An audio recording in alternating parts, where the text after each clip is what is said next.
Tensions between the United States and China are escalating as President Biden joins forces with Britain and Australia to counter Beijing's growing military and economic influence around the world. The United States looks forward to working closely with France and other key countries as we go forward. This initiative is about making sure that each of us has a modern capability, the most modern capabilities we need to maneuver and defend against rapidly evolving threats. The president announced yesterday a new alliance with the two nations. The deal allows the countries to share information about their advanced technology capabilities. It also helps equip Australia with nuclear-powered submarines in a thinly veiled effort to counter China. Top Chinese diplomats say the deal severely damages peace and stability in the region, adding that China will be closely watching as the situation develops. For more on this, let's bring in Ed O'Keefe. He is joining us from the White House. So, Ed, what does this pact between the United States, Britain, and Australia mean for the future of U.S. China relationships? What is the White House saying? Well, it's funny because they held a call ahead of this announcement yesterday where administration officials continued to insist this isn't designed to target one specific country, and all the reporters on the call were like, come on, this has everything to do with China. And they wouldn't go there. But the three leaders essentially did, suggesting that this is designed to rebalance Indo-Pacific, power and the way things are playing out in that region. There's grave concern among those that are not aligned as closely with China, that they are perhaps flexing their muscles a little too aggressively, especially in the waters of that region. And so by trying to get Australia to build nuclear-powered submarines, not nuclear-armed submarines, it's designed to sort of serve as a check there on the chessboard of the world and say, you're not alone in this region anymore, and we're going to be keeping an eye on you and trying to counterbalance what you're up to. This is also, I think, a great post-Afghanistan reflection of what it is this president's trying to do in terms of foreign policy. He campaigned on the idea that China needs, deserves, and merits much more attention from the United States in all regards. And this certainly is a prime example of that. So meantime, we are still grappling here at home with the pandemic. And, I know COVID is not really just about the numbers, but we have some pretty grim numbers. 1 in 500 Americans have died as a result of COVID. That's according to Johns Hopkins. And so there is talk of a possible booster shot. There's going to be a key meeting taking place tomorrow. And the White House is kind of developing a new system for international travel amid COVID. I know some other countries have decided that they only want Americans who have been vaccinated. But what would that system look like? And is the government considering mandating vaccines, two words together there, mandating vaccines for international air travelers? Looks like that's what they're working towards, yes. It was a conversation yesterday with a group of people who help the Commerce Department deal with international travel issues, and the guy named Jeff Zients, who runs Point for the White House on COVID issues, admitted that, yeah, they're considering requiring international travelers coming in to prove that they've been vaccinated. That is not unlike what some other countries have been putting in place or thinking of putting in place as well. The U.S. ban on travel from most of the world, at least most of the developed world, continues, much to the chagrin of people who'd like to be able to travel. Business groups, the airlines, concerned about this as well. And there's an understanding that it's got to get resolved at some point, both for economic and frankly for family reasons. There are families who've been separated, couples who've been separated by this ban. But there, of course, remains grave concern that by opening the borders, at least to international air travel, it could spark another spread of either the Delta variant or the Mu variant or some other strain of it that may be out there with people coming from other parts of the world. So they're working towards it. They're not working fast enough in the view of many, but it's a signal that we may be headed towards that kind of a mandate.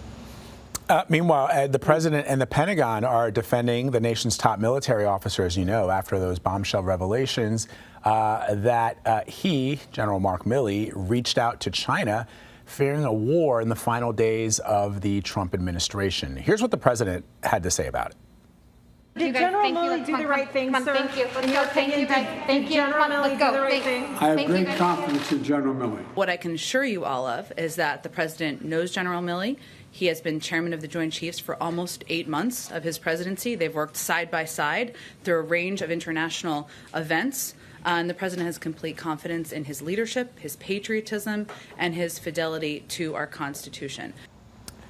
So, Ed, I know that most people are talking about what General Milley is alleged to have done, and that's according to a book that's been written that is upcoming by Bob Woodward and Robert Costa at the Washington Post. But let's talk about what the reason why General Milley may have reached out to his counterparts. That, to me, is more significant than what I am told by every senior military officer that I've spoken to in the last couple of days who have said to me, this is what the chairman of the Joint Chiefs of Staff would be doing. Let's talk about why he was doing it. What was the reason why General Milley wanted to reach out to his counterparts in China based on what he was seeing in the White House?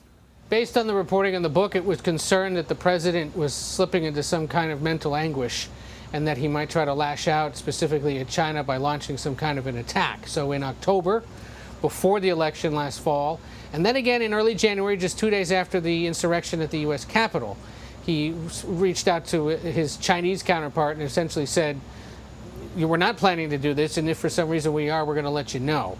That is actually standard operating procedure when it comes to interactions between nuclear-armed powers. All throughout the Cold War, of course, remember, there were attempts to keep the U.S. and Russia channels of communication open.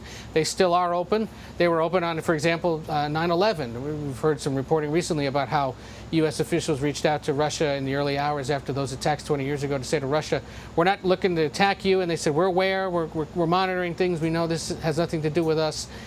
You want those conversations happening between nuclear-armed powers so that there's no miscommunication and then something that leads to a deadly disaster. But in this case, the fact that he was apparently, according to the book, concerned about the president's mental state and felt compelled to reach out in that regard is certainly different, but also consistent with how many other national security officials, some who worked here at the White House, others at the Pentagon, the CIA, and other agencies, felt at the time and were concerned that the president might try to take his frustrations and do something by using his presidential powers in a way that could cause harm. But again, notable that Milley is either himself or through his people confirming this and letting it be known that it happened. And we need to remember that a lot of this is driven by the fact that Milley was flanking the former president when he walked across Lafayette Square last summer as they cleared the crowd there so that he could go and hold a Bible upside down at a church across the street. In the days after that, Milley made clear publicly and privately that he was quite anguished about being involved in that and was taking steps to ensure that people understood the military would never be used against American civilians, as it's not supposed to be. But to see the current president defend him and say what Milley was doing at the time was designed to keep the country safe is yet another example of how profoundly critical and concerned this White House remains about the last White House, and keenly aware of the fact that the former president, of course, is still engaging in politics and could one day again be his opponent in an election. So I should just remind everyone that the book, it's called Peril, the book that we're talking about. It is published by Simon & Schuster, which is a division of Viacom CBS. So we have full disclosure. Legal offices, thank you for that, In the meantime, yes, I know. I know, I'm doing the work. In the meantime, of course, President Biden is trying to get some element of his domestic agenda moving along. So far, we haven't had much movement, but, you know, it's heavy lifting. We're talking about a multi-trillion-dollar package when we talk about the budgetary deal. So the president met with Senate Democrats Kirsten Sinema and Joe Manchin. They have expressed discomfort with the nearly $4 trillion spending bill. Where do things stand on that? And what do we know about the meeting? As we've said before in this space, as long as they're talking, it's a sign of progress, and that is what the president wants to do, is keep these two key moderates whose votes are needed to get key legislation passed in a 50-50 Senate on board and moving to a position where they can get the yes. Because without them, it's not going to happen at all. There's different dynamics in the House. The president hasn't been as engaged in those. But when it comes to these two moderates speaking out against the size and scope of the proposal right now, you got to bring in the president to allay their concerns and get them to stop saying this stuff so publicly. But I think, if anything, plans to get this done by late September are probably going to be cast aside pretty soon if they haven't already been. They're not saying so publicly. And it's going to take a little while. And what these two senators are saying essentially is if we're going to spend $3.5 trillion, even $1.5, $1.7 trillion over the next 10 years, that's a lot of money, and we should talk about how exactly that's going to happen. So as long as those conversations continue, as discreet as the White House wants to be about them, even though they weren't yesterday because they were here, it's a sign that the conversations continue, but don't expect anything to be passed in the near term. All right. Ed O'Keefe, thank you so much. Take care.